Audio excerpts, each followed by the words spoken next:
Assalamualaikum warahmatullahi wabarakatuh. Perkenalkan, saya Agis Niseka Dwi Hanggini dengan NIM 2110144 dari kelas 2022B Prodi Pendidikan Manajemen Perkantoran. Saya membuat video ini untuk memenuhi tugas UAS mata kuliah Ekonomi dan Bisnis Syariah. Nah, pada kesempatan kali ini saya akan membahas tentang sistem ekonomi Islam yang meliputi asas dan kaidah Islam. Nah, dalam sistem ekonomi Islam ini memiliki prinsip dan hukum dasar yang berbeda dari sistem ekonomi lainnya. Kira-kira apa aja? Yuk kita nyimak video ini. Apa itu asas? Dalam Kamus Besar Bahasa Indonesia menurut KBBI, asas adalah prinsip dasar yang dipegang dalam bidang tertentu. Selanjutnya ada dari Max Weber. Nah, Max Weber ini seorang psikolog terkenal. Max Weber ini menyebutkan asas sebagai ide-ide atau prinsip-prinsip abstrak yang menjadi dasar bagi sebuah tindakan atau kebijakan. Asas sendiri dibagi menjadi 6 bagian.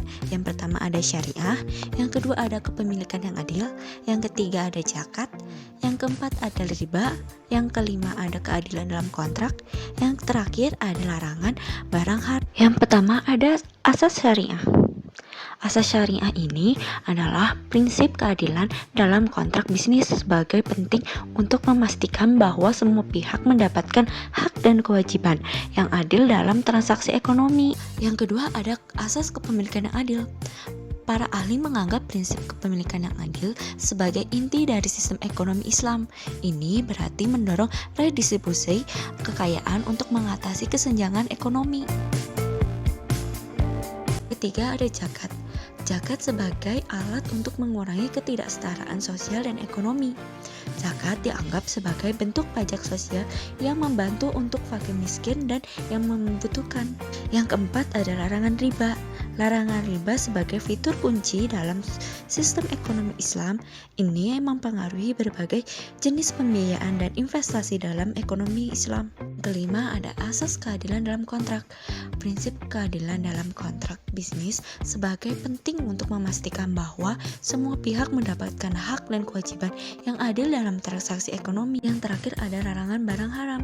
Larangan terhadap barang-barang yang dianggap haram dalam Islam ini yang mempengaruhi pilihan investasi dan perdagangan dalam ekonomi Islam. Nah, selanjutnya pembahasan kaidah. Kira-kira apa itu kaidah? Selanjutnya ada definisi kaidah. Berdasarkan pendapat Sudikno Mertokusumo tahun 2018, kaidah dapat diinterpretasikan sebagai aturan kehidupan yang ditetapkan untuk mengarah perilaku manusia dalam masyarakat dengan tujuan melindungi kepentingan diri sendiri dan orang lain. Dalam konteks yang lebih spesifik, kaidah hukum merupakan nilai yang ada dalam peraturan yang lebih konkret. Dasar hukum sistem ekonomi Islam dibagi menjadi 4 bagian. Yang pertama ada Al-Quran, yang kedua ada Sunnah, yang ketiga ada Ijma, yang terakhir ada Qiyas dan Ijtihad. Pertama ada Al-Quran. Quran surat An-Nisa ayat 29 dapat diartikan, wahai orang-orang yang beriman, janganlah kamu saling memakan harta sesamamu dengan jalan yang batil atau tidak benar, kecuali dalam perdagangan yang berlaku atas suka sama suka di antara kamu.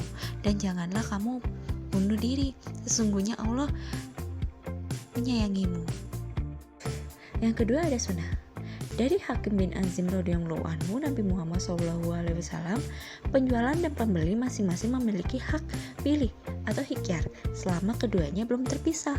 Bila keduanya berlaku jujur dan saling terus terang, maka keduanya akan memperoleh keberkahan dalam transaksi tersebut.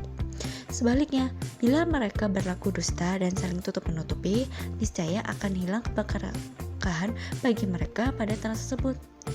Hadis riwayat Bukhari 2079 dan Muslim 1532. Yang ketiga ada ijma, yaitu pendapat atau fatwa dari para ulama yang telah disepakati bersama.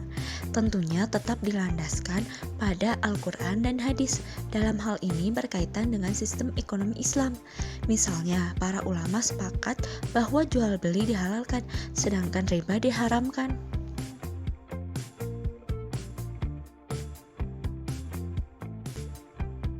Dan yang terakhir ada Qiyas dan Ijtihad. mengeluarkan tenaga dan kemampuan untuk mendapatkan kesimpulan hukum Islam.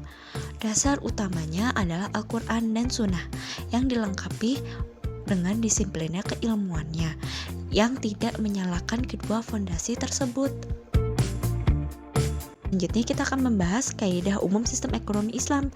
Yang pertama ada tauhid, yang kedua ada bekerja dan produktivitas, yang ketiga ada distribusi kekayaan yang adil, yang terakhir ada menghindari riba. Demikianlah dari penjelasan yang saya sampaikan, semoga bisa jadi manfaat bagi kita semua tentang sistem ekonomi Islam yang meliputi asas dan kaidahnya. Semoga kita dapat mempelajarinya dan lebih bermanfaat lagi ya. Nah, sampai di sini terima kasih. Assalamualaikum warahmatullahi wabarakatuh. Dadah.